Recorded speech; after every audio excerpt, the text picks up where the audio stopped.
katoa. We acknowledge that there is strength beyond ourselves when we work together to serve others. May we put aside our own personal interests, work with integrity and openness, striving to create a community that supports its people and the environment. Let us, in a moment of quiet, focus on why we are here. We give thanks for the wisdom of the past, look for opportunities in the present, and accept the challenges of the future. Tēnei te mihi kia koutou katoa. Kia pai te haere. Welcome everybody to our annual plan hearings. Firstly, I'd just like to note that this meeting is being recorded and live streamed. And just a little bit of housekeeping before we move into the agenda. In the unlikely event of an emergency, a siren and bells will sound continuously. So please leave the venue by the nearest exit, just here to my left, and assemble on the grass area in front of the floral clock. For an earthquake, of course, drop, cover and hold. And there's plenty of places to drop, cover and hold. So. We are, of course, in the very unfortunate situation that we will be moving into Alert Level 2 today. So just a reminder to everybody of the conditions under Alert Level 2 to please ensure that you wash your hands, that you do cough or sneeze into your elbow, that you look to 1 to 2 metres physical distancing, and I would also just point out to everybody that there are masks available if anybody did want to use them, and we all have hand sanitisers at our positions around the table here. Moving into our agenda items, apologies. We have an apology from Councillor Simpson, who is at home with a head cold, unfortunately, and decided the responsible decision was to social distance himself. He will, however, be following on the live stream today. We also have an apology from Councillor Bogue, who is attending the tangi of Mini Ratama. And I would just like to take an opportunity to acknowledge the passing of Minnie. I'm sure everybody in this room knows Minnie. She has been a community leader here in Ahariri for many, many years, both with the Māori Wardens and a leader in the Maraenui community. And she will be sadly missed by all that know her. Can I have a mover and seconder for the apologies? Councillor Taylor, Councillor Price, thank you. All those in favour, please say aye. Aye. Against? Carried. Do we have any conflicts of interest? I declare trustee of Hawke's Bay. Thank you. Councillor Taylor? No further conflicts of interest? Very good. Excellent. Well, it's great today to be here to hear the verbal submissions and consider those alongside the written submissions for our annual plan. I'd just note that, councillors, if you haven't already seen it, an order of speakers has been provided today. There may be a few changes throughout the day, so this is the most recent version we have at the moment. Speakers will have 10 minutes allocated to them, and that includes questions from councillors. There will be one bell sounded at 8 minutes and then 2 bells at the 10-minute interval. So on that note, I would like to welcome our first submitters, Neil Hallett and Moana Davis, and we have a place for you at the front of the room here, who are submitting on behalf of the Youth Impact Programme Aotearoa. Welcome.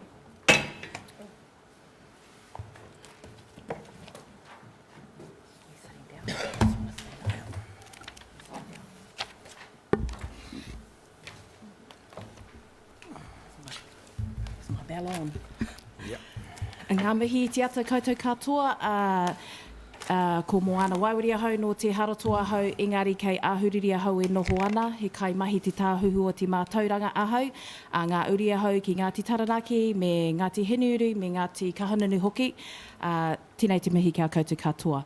Kia ora everybody, yes, thank you Rangatira Kirsten for inviting us and allowing to speak with you this morning with regards to the Youth Impact Program. I have with me my colleague Neil Hallett, who will be speaking with regards to the program and how that has come to Hawke's Bay, and how it's come to light that we're sitting in front of you this morning with 10 minutes to talk. So, if you haven't already got any literature, I have got some here. It was already submitted as well, but just in case you don't have any, I have got some spare copies. No? Everybody's organised? Lovely.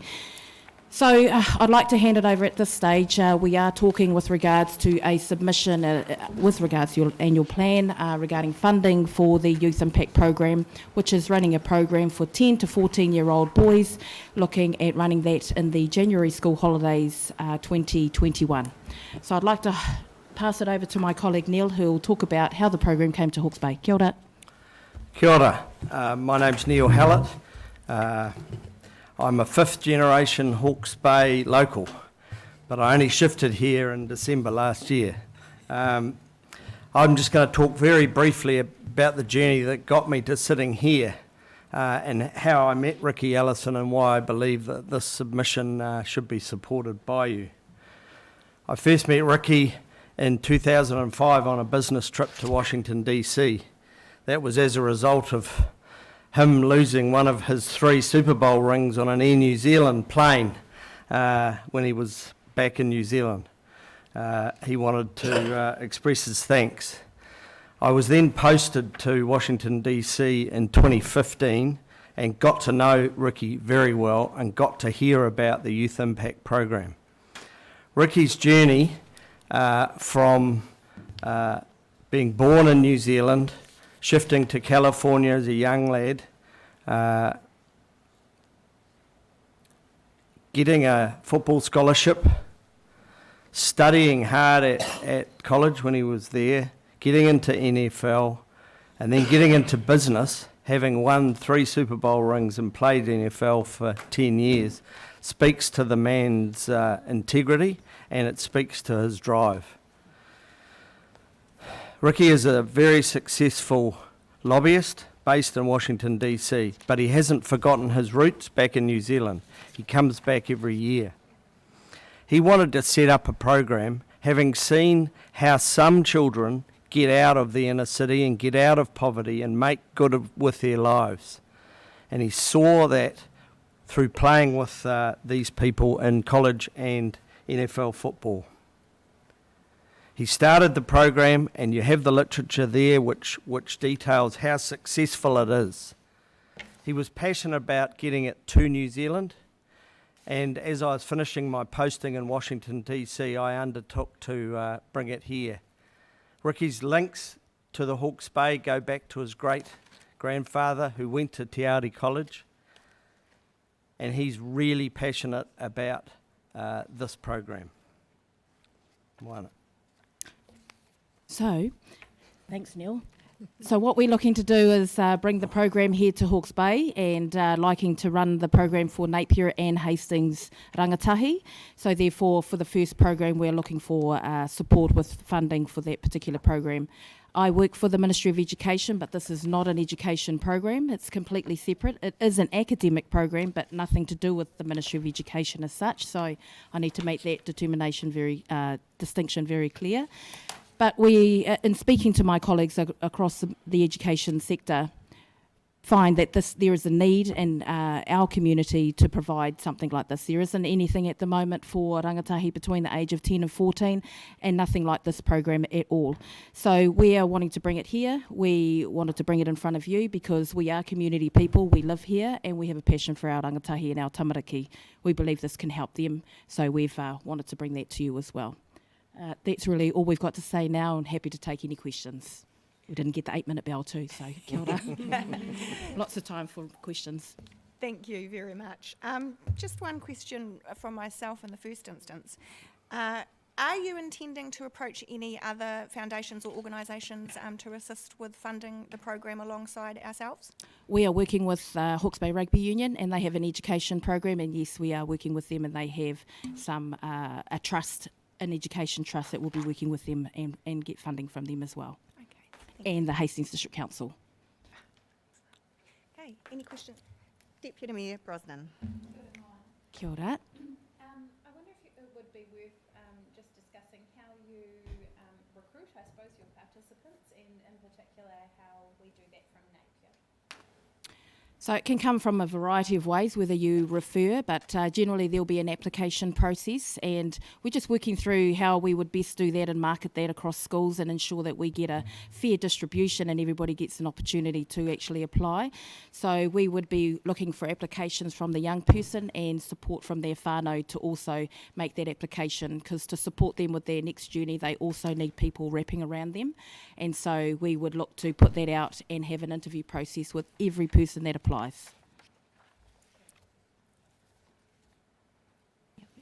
Any further questions? Councillor Crystal. How many children are you looking to put through this?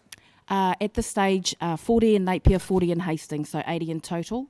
In America, they run around 150 per program.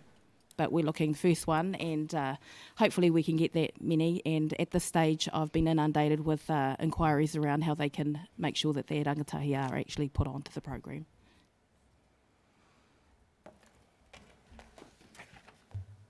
If there's no further questions, thank you very much, Moana and Neil, for presenting to us today. Kia ora, thank you for your time. Have a great day. You Kia too. pai turangi.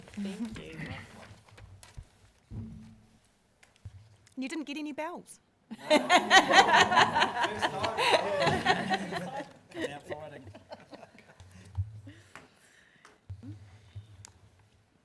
Now just check, is John Marshall with us?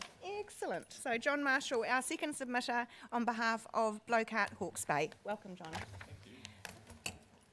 Just a reminder, 10 minutes time in total, bell at 8 minutes and second bell at 10 minutes. Thank you. The reference wrong.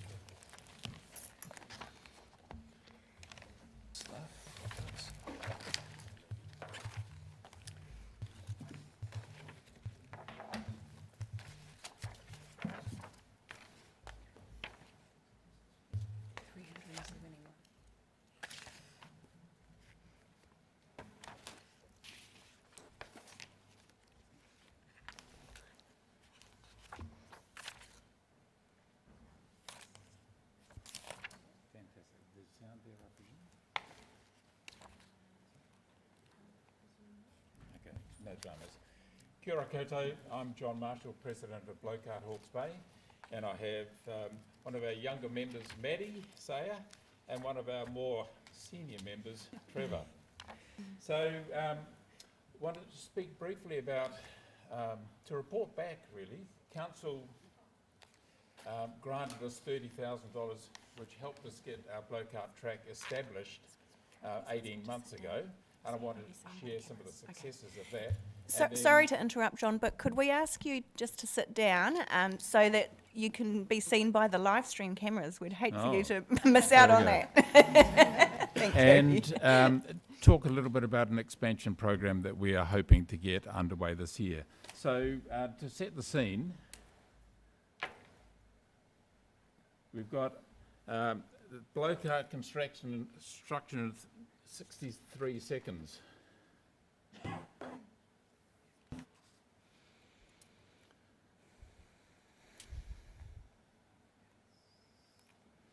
We haven't got any sound.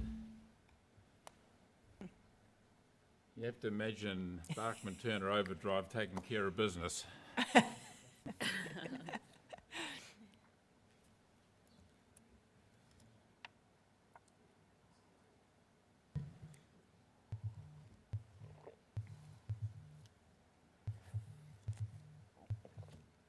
Okay, gives you a little bit of an idea. So first of all, as I said before, thank you to Napier City for supporting us in the very first place. That initial grant really kicked off our fundraising and resulted in 8,000 square metres of track, which you see behind us. So in our first year and a bit, our membership has gone from 15 to over 60. We've got 5 high schools regularly using the facility, numerous corporate groups and team building exercises and staff social events. After school programs have become a regular. They just love coming down to us. We've had 1,717 members of the public come and have a go on the track in a year and a half, which is remarkable considering that it's mainly our senior members who volunteer to make that happen. We've got a youth development squad training for the Nationals and the Worlds, which are held in New Zealand, the Worlds in 2021. We've hosted a New Zealand Teams event. Our inaugural Hawke's Bay Open had 50 competitors come to it, and we're due to host, COVID pending, the North Island Champs in November of this year.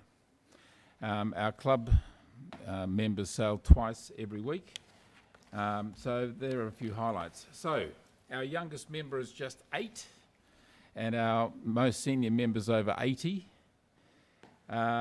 And I think it would be fair to say we've got the highest number of junior members of any club in the country, which is a real strength of ours. We've got an army of retired folk who look after the place and make it look pristine, keep the grounds mowed, the carts all in order, maintain machinery and so on.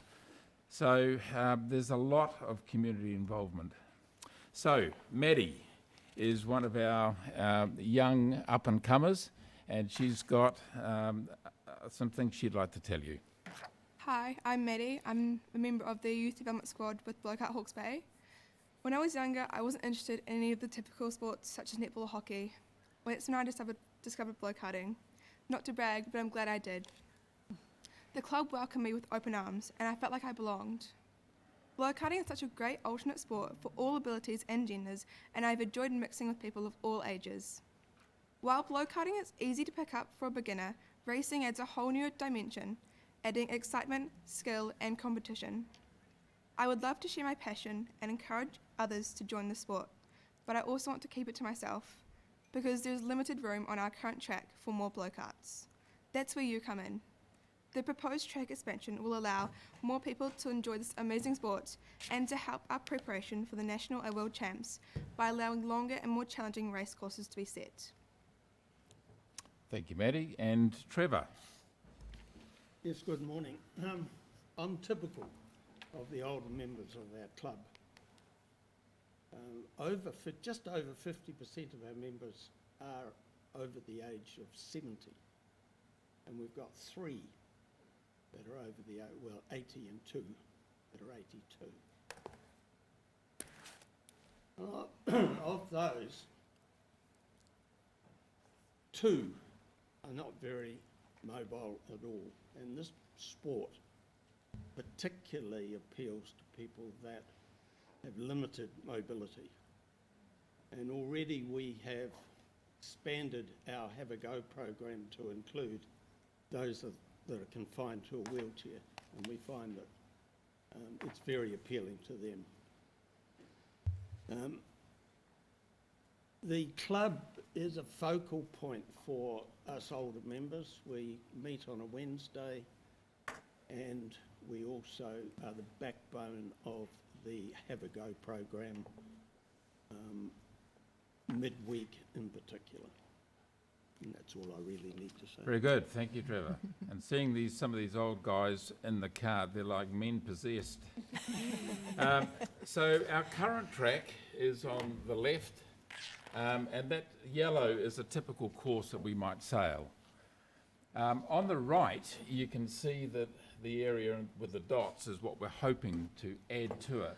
Now, what that will allow is to set rather more interesting and much longer courses. So when you're travelling at 60 or 70 k's an hour, 280 metre course disappears quite quickly. So to have over 500 metres of course would greatly enhance the facility. The other advantage of that extra area, we've got a line of trees on Lagoon Farm, which we would love to die, because they really stuff us up when the wind is in the west. But having more track around on the motorway side would actually help us because it has less wind interference down there. So the nitty-gritty. The quotes that have come in to do that expansion range from just on 60,000 to 170,000 for the same piece of work. Why the range? Well, Burkett Earth Movers have really got behind the spirit of what we're hoping to do, and they have managed to pull an incredible price out. And we can get the whole job done for just on 60,000. We're asking Napier City Council to come up with half of that. We're confident that we can get the other funding agencies that we've applied to cover the other, and we're desperately keen to be able to show off our new track for the North Island Champs in November, but we will depend on your assistance to help us do that. So, any questions? Yes. Oh, through the chair, Councillor sorry. McGrath. I like your thinking there. Just through the chair. So you guys you're all ready to go. Is that what you're saying? Absolutely. You've got all Shovel your- ready, I think, is the expression. That's kind of where I was heading. Okay, so it's just really the funding It's that's purely funding we're waiting on now. We've got the contractors, the surveying's been done. We're right ready to go if we can get the dollars. Yeah, thank you. Councillor Crystal.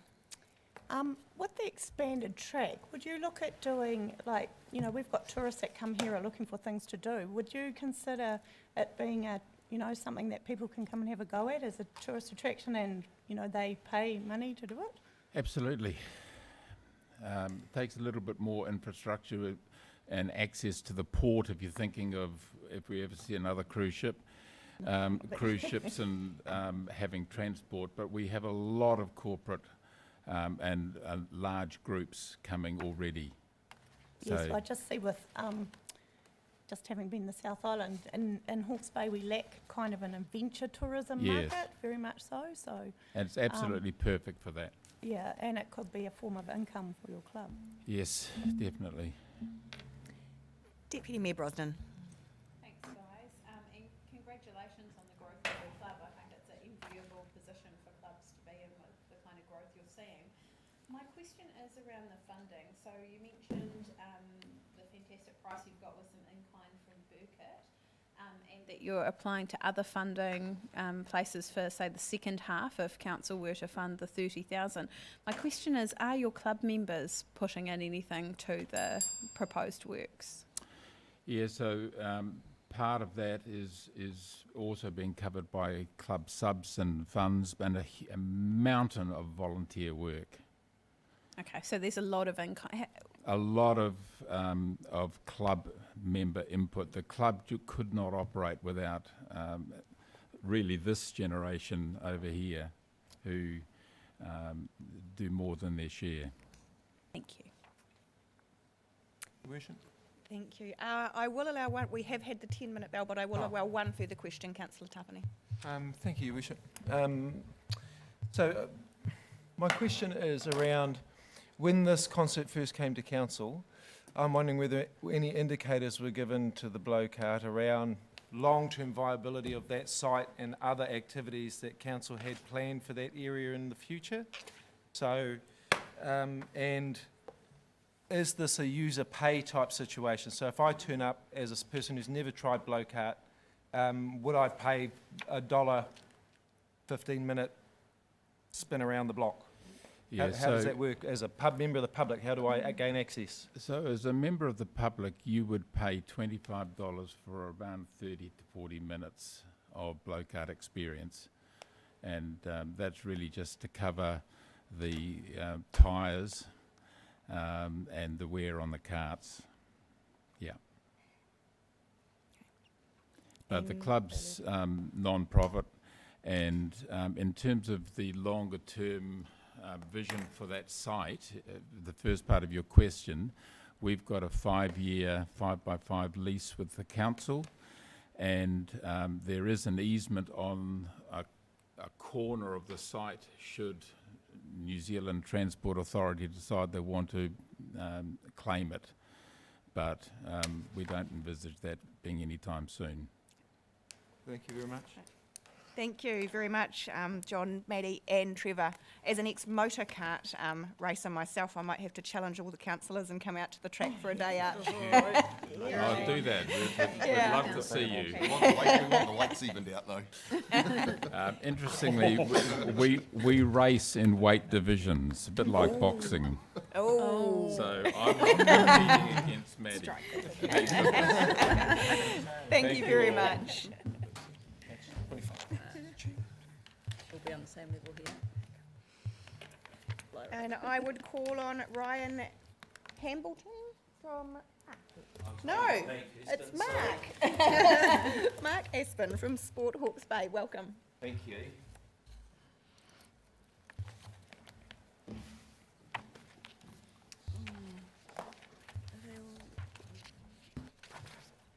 Thank you, Your Worship and councillors. Thank you for the opportunity to be here. I'll start talking while Fran, who's our cycling lead, gets us set up with the presentation so I don't waste any of our 10 minutes we have available.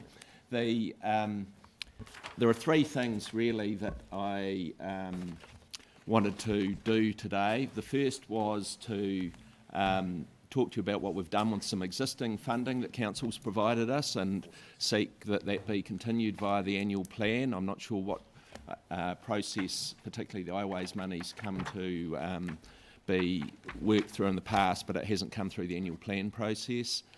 Second thing was to talk briefly about work we do in the disability space, and the final thing is to just give you a bit of an update on sector response to COVID-19. It's fair to say that update is a bit different to what it might have been if I was giving it yesterday.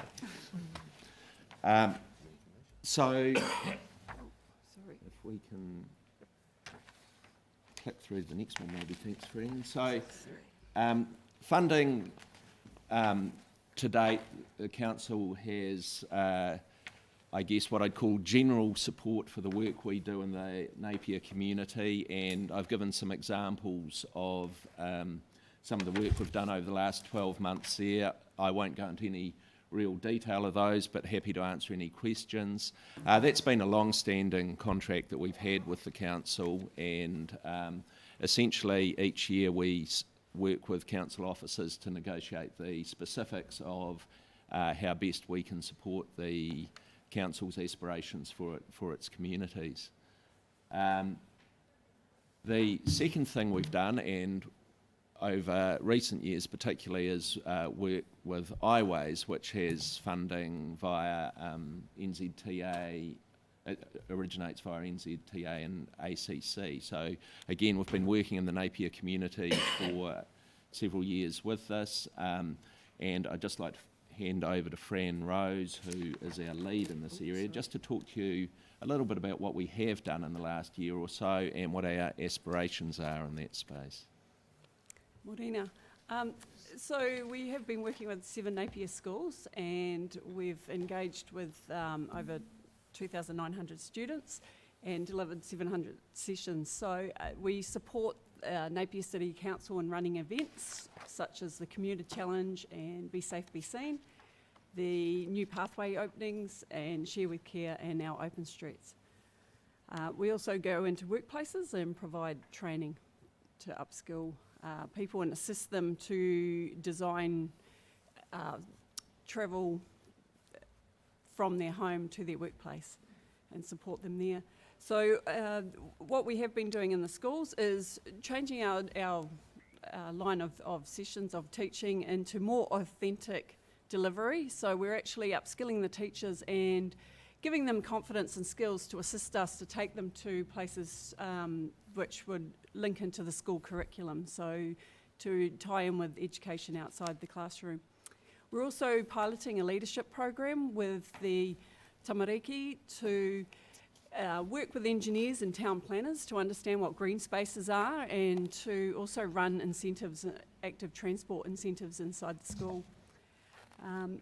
And with Napier Boys High School, we're looking at co-designing a school leaver program, which would include them earning NCEA credits and qualifications in the outdoor leadership area that allows them to get the on-job training with us through cycle skills and mountain biking. So they're more employable when they leave school. Thanks, Fran. I guess the key point I'd like to leave you with from that too is that this is really to support the very significant investment councils have made and are making in cycle pathways as well. So this is services to encourage or give people the capability, capacity to, and I guess the intent to bike as a form of either transport or as a form of recreation. The next area is a new one for us, and our board 12 months ago made surveyed the region and realised, and one thing that came out of that was that there was really no one playing a coordinating role for the disability sector in terms of being physically active. So there were certainly groups advocating for their own needs. There isn't, of course, a disability group. There's a range of different organisations. So providing some sort of coordinating role, bearing in mind that in a lot of regions you might have a Hellberg Trust or you might have Special Olympics permanently based there, Parafeds. We don't have that permanently based in Hawke's Bay. So our board made a decision to invest in this role from reserves to effectively get this rolling. We have hired Katie Owen, who's been doing a fantastic job. She's part of various disability advisory groups, has been working to gather insights to feed into projects, very useful for things like design of swimming pools, for example, sports facilities in general. So I guess what we've ascertained from the 9 months or so that Katie's been working is that there is a real need for this role in the community, and we're seeking some relatively small support from the council for that role. Particularly, a lot of the insights gathered by Katie relate to facilities within Napier City. Lastly, I just wanted to mention the Sport NZ response to, and the sector response to COVID-19. Really pleasingly, we've had, I guess go back a step, there was an initial real body blow for the winter sports. The initial hit of COVID-19 couldn't have happened at a worse time. Basically, when kids would have been starting their winter sports season, it just came to a grinding halt. Those sports generally were able to access government wage subsidy. They were also able to access some Sport NZ funding that was made available via Community Resilience Fund. And until yesterday, I would have said, winter sport has been running really, really well, albeit with a truncated season. With last night's announcement, an immediate ramification, for example, as Councillor Price will know very well, basketball's had to stop its primary school sport, at least for the short term. It's just too difficult to work out how to keep under 100 kids and their supporters in Pettigrew Green Arena at one time. So, that's an immediate and instant impact of Alert Level 2. I'd be very concerned about the events sector. Are people likely who haven't booked to travel to the Hawke's Bay Marathon on the 19th of September, are they likely to do that now? So there's been some good news. The sector's been very resilient, but it's a fragile confidence, and I guess we'll just see and hope and pray, I suppose, that we don't get any worse than Alert Level 2 here.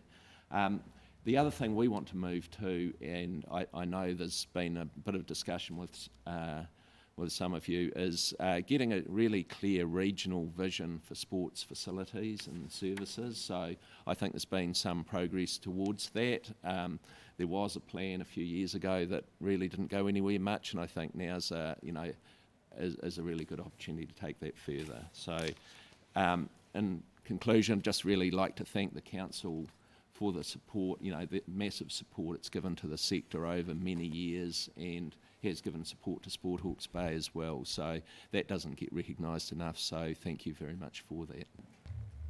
Thank you, Mark and Fran. Any questions? Councillor Mawson. I'd just like to acknowledge I've been working through the disability stuff. Has been my portfolio with Katie, and she's done a very good job. Thank you. Right. Right. If there's no questions, thank you very much for your presentation. Thank you.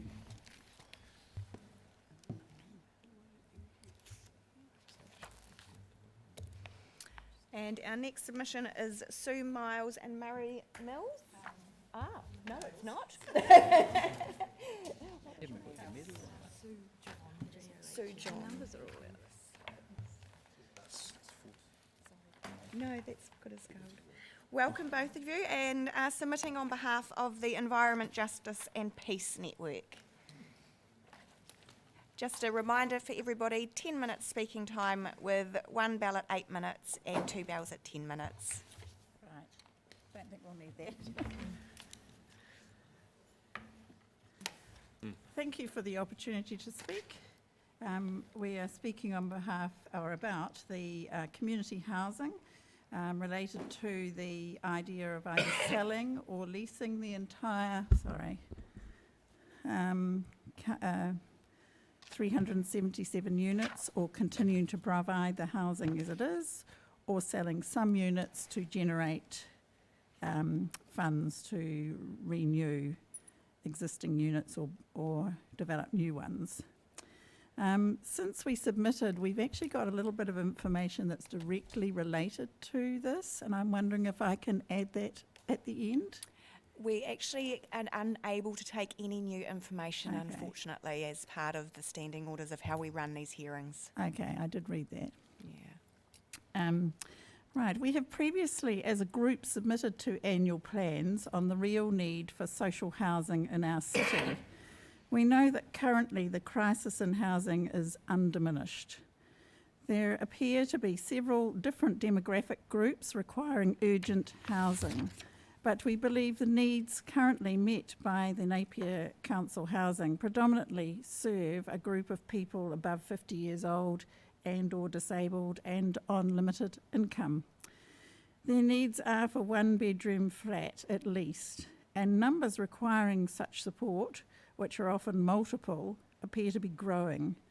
We are told there is an increasing number of houses required to rent, as housing is now unaffordable to growing numbers of people in the private rental market.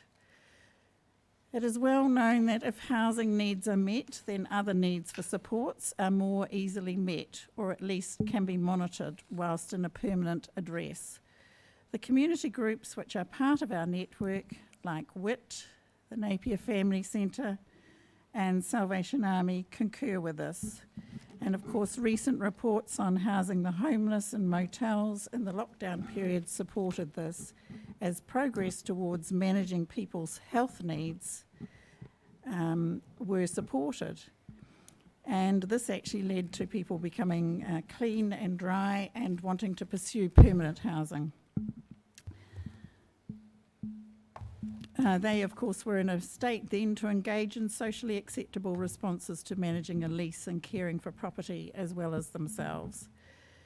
In conclusion, central government requires local government to meet the 4 well-beings in our communities, that is, to promote social, economic, environmental and cultural well-being of our communities, and to take a sustainable development approach to meeting these needs.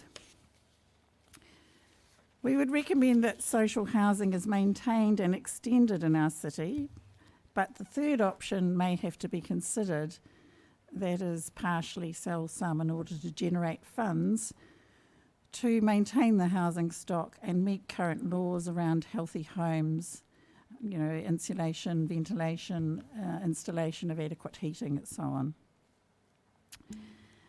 We as a group tried to engage in the Napier City Council-driven housing forum that was meeting regularly. Does this still meet? Because we haven't had any minutes from that for quite a while.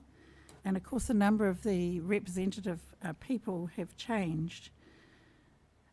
Such a focus group with all interested agencies has a great deal of merit.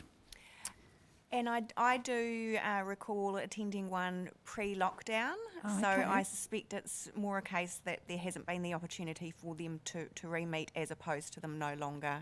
Okay. Councillor Maxine Bogue takes the lead on that, and unfortunately she's Okay. absent today. So So we contact her for minutes and things. absolutely, Thank you. yes. Thank you.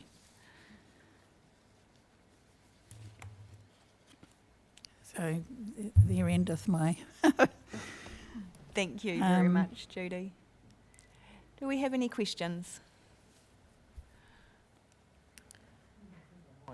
Your Worship. Councillor Tapani. Please excuse the rough manner in which I put this question together because I'm not too sure what the question is. I just sort of know where I want to go. So our housing stock is an ongoing conversation for council. So I'm just wondering whether or not you might be able to express what priority we as a city, not as a council, but we as a city, so if you're speaking on behalf of other residents, what type of priority might you expect to see from this council if building or growing that stock was a priority? Did that make sense?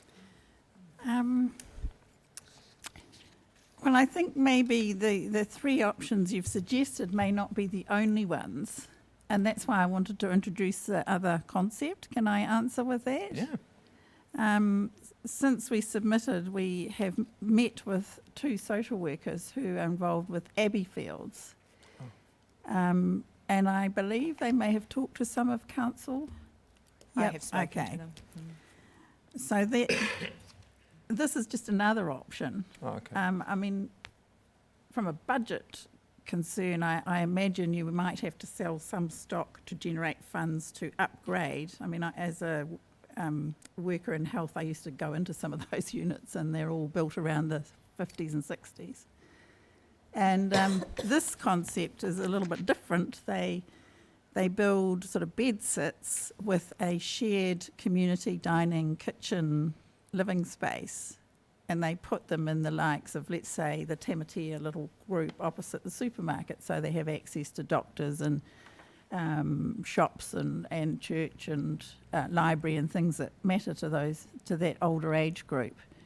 The issue really is that the older age group are not don't have the funds to actually buy into some of these big villages that suit retirement. There is a group of older people who just don't have those funds. So, yeah, does that sort of answer your question? In a roundabout way. I would be, most in favour of you keeping the housing stock, but Okay, that's what it may be that you have to look at selling some and maybe look at another concept. But overall, you feel that that's a priority that we should be focusing on applying resources in this area? Well, or in the because one of the concept of options is everything. retrenching and selling, so... Yeah. So, Thank you. in the concept of everything that council manages and in the current climate, I imagine there are lots of calls on funds. Yeah. Ka pai. Kia ora. Thank you. Any further questions? And Judy, you might be pleased to know myself and Councillor Bogue is the portfolio holder for housing, and I believe Councillor Mawson may have received an invitation as well. If not, it's on its way, to go and find out more about Abbey Field next week. Yeah, right. So it, is something that's been brought to our attention. Yeah, thank you. Thank you glad very about much. that. Yeah. Thank you both. Okay, thank you. Now, I will just check in with our governance team. I think on our sheet here, it's sort of showing an adjournment, but I think on the other sheet that I saw earlier, it was 10:20 for morning tea.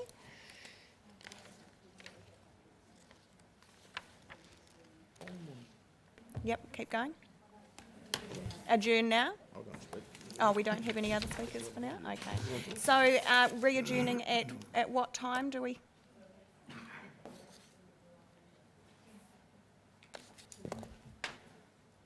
$10:50.